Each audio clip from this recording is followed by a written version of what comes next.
So welcome, Judy Gargaro, to Desert Island YouTubes. The premise of the next 20 minutes is that you have been cast away on a desert island with access to just 4 YouTubes. In the original BBC version of the conceit was records, of course. We will play a couple of minutes from each of these over the course of our chat, interspersed with your story. So your story, as I know it, is you are a cellist with the Etobicoke Philharmonic Orchestra and president, and at the same time, and possibly not at the same time, your main job is you're a clinical researcher. But let's kind of go back to the beginning and find out how these things evolve. So maybe, tell me a little bit about your childhood and how you got to be playing the cello.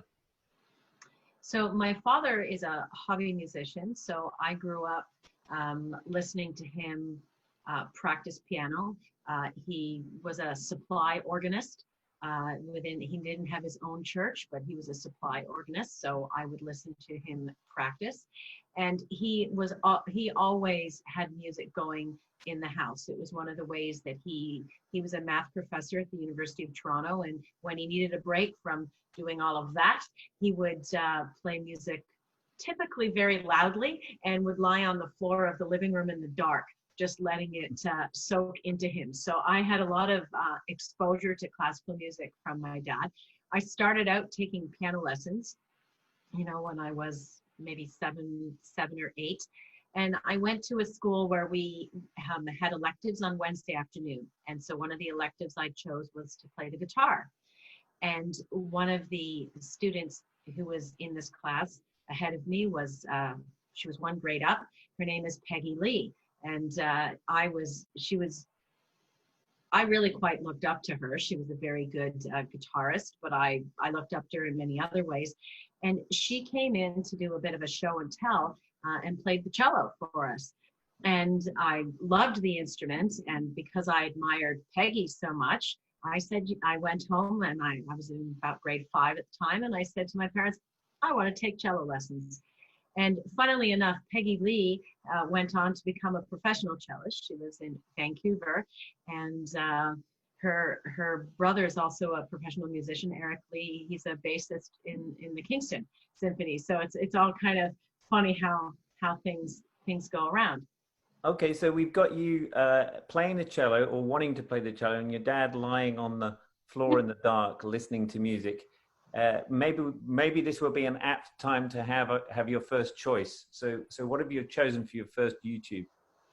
So I kind of learned that it was okay to turn up classical music and to shut yourself in the living room and just immerse yourself in music. So one of the early things that I took control of was I played the Schubert, my father's recording of the Schubert Trout Quintet.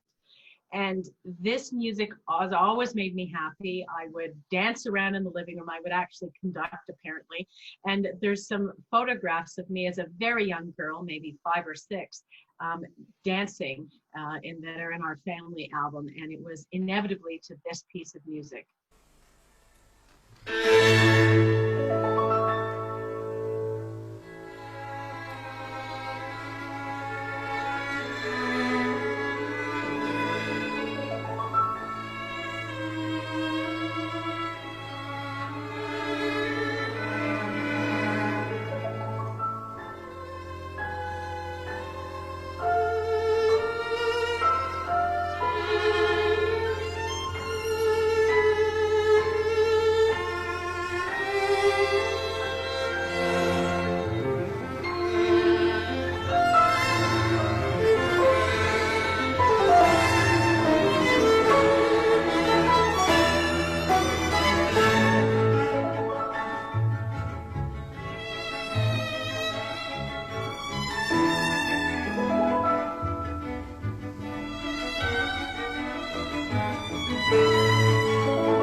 Okay, so moving on.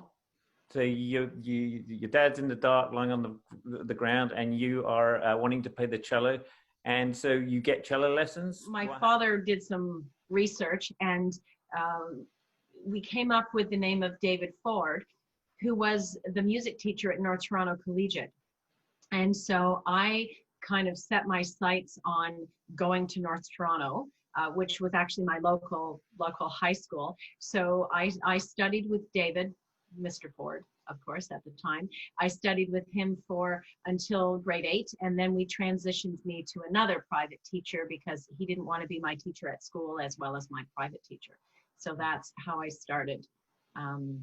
But I think another formative part of my musical development, and for folks who grew up in the Toronto area, I'm sure they're going to relate to this, Saturday from 5 to 6 was the Bugs Bunny hour.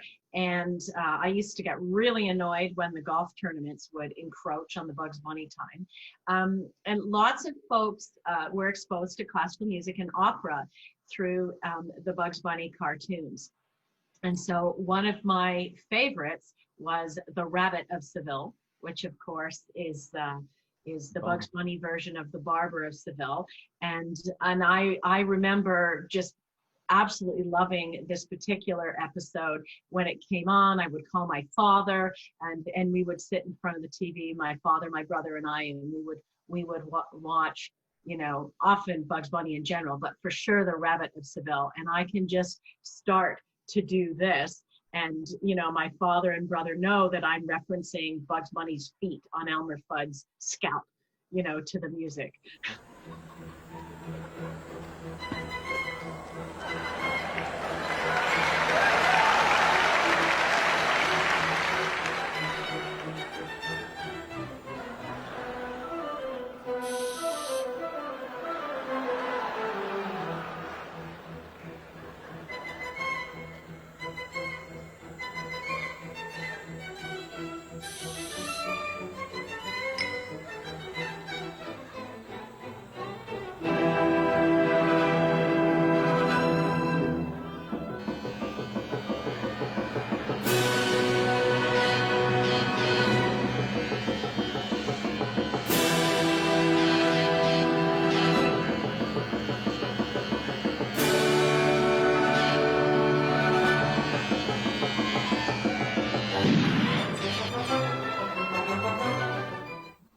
Okay, so then university, but not music? Well, actually, probably we're not quite at university at yet. Okay. So when I went, so the other thing, my father very much guarded his turntable, and it was, you were not to touch it. And I was very fortunate that I was given permission to use it at a very young age because I had shown that I was careful and respectful. And also my father had quite a collection of records, and there were certain records that I would ask to be given permission to play. And my third selection is actually, I think, one of the first records where I was given permission to play myself. My father had a collection of Handel organ concerto. It was like a multi-record collection. And I really liked side 5. And I would put this on repeat. And I was allowed to play side 5, and I would listen to it. So and because I grew up listening to my father practice the organ actually in churches, but also at home, there was a lot of organ music in the house, which was not typical in many of my friends' homes. It's not common. And I really tried introducing organ music, shall we say, to some of my friends. It wasn't always super successful, but it has always spoken to me. And when I stopped living with my parents, I realized I missed quite a few of my father's records that I was just used to being able to play whenever I wanted. And so I made sure to replicate the Handel Organ Concertos collection of albums.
really significant cello part there as well.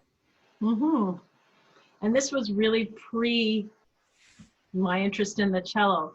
Right. But as I mentioned, so I went to North Toronto Collegiate, and in grade 9, I had 2 close friends whose parents were professional musicians. And so through them, I got exposed to a lot of concerts at Roy Thompson Hall.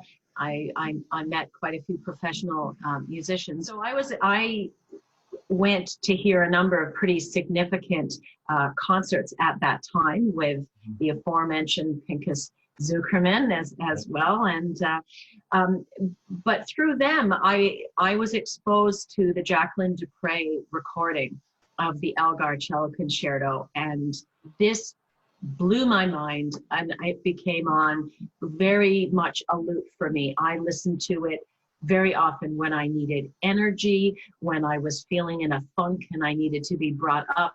And so this was on frequent rotation for me. I went and bought the music. I started to work on it.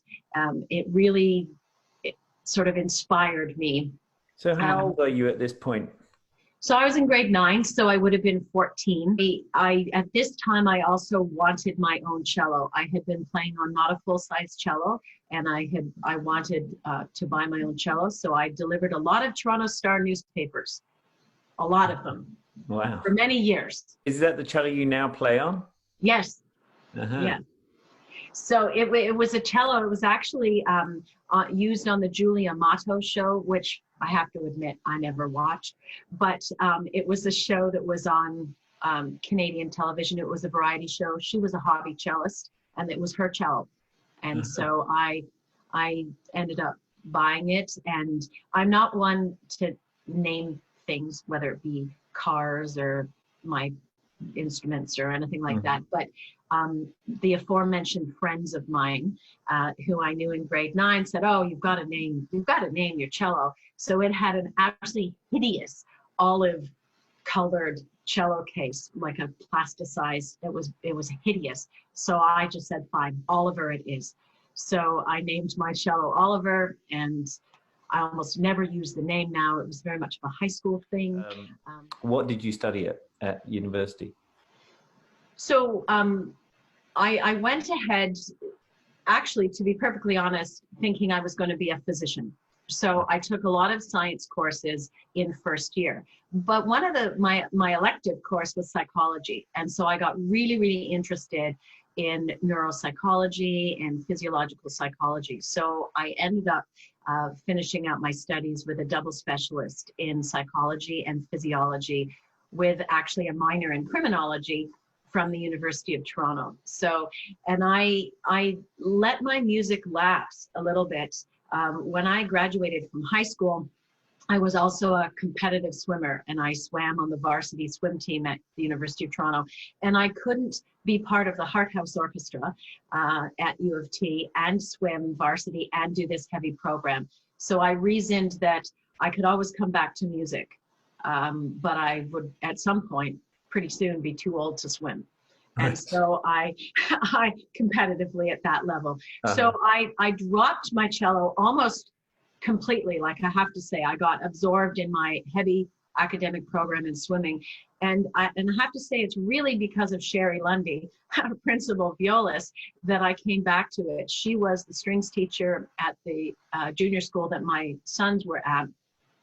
And we struck up a conversation. It turned out I was a lapsed cellist.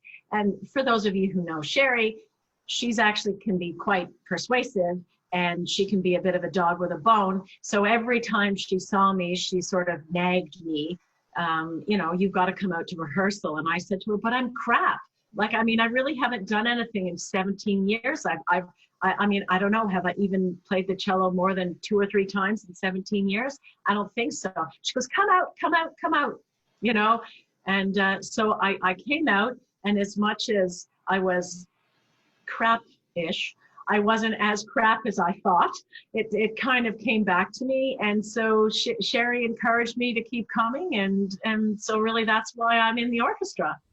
Okay, we're almost at the end now, but Judy, as you might have been thinking about this, but you have, in addition to your YouTubes, and actually a work of literature or a book.